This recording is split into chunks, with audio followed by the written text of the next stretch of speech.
आणखी एक महत्त्वाची बातमी, फलटण बलात्कार प्रकरणातला आरोपी निलंबित पोलीस बनकर याला अखेर अटक करण्यात आली। गृह विभागाकडून फलटण बलात्कार प्रकरणामध्ये 2 पोलीस निलंबित करण्यात आले। पोलीस उपनिरीक्षक गोपाळ बदनेवरती 4 वेळा बलात्कार केल्याचा ठपका ठेवण्यात आला।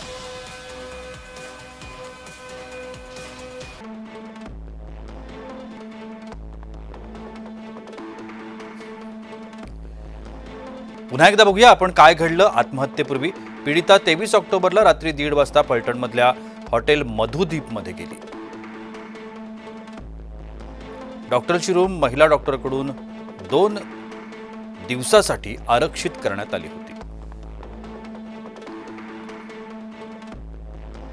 हॉटेलमध्ये जाताना महिला डॉक्टर एकटीच होती।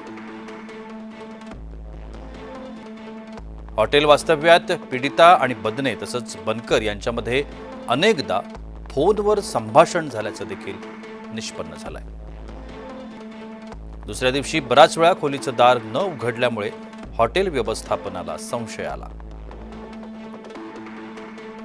हॉटेलनं 23 तारखेला दुपारी 4 वाजता पीडितेच्या खोलीचं दार उघडलं। खोलीत महिला डॉक्टरनं गळफास लावून आत्महत्या केल्याचं दिसून आलं।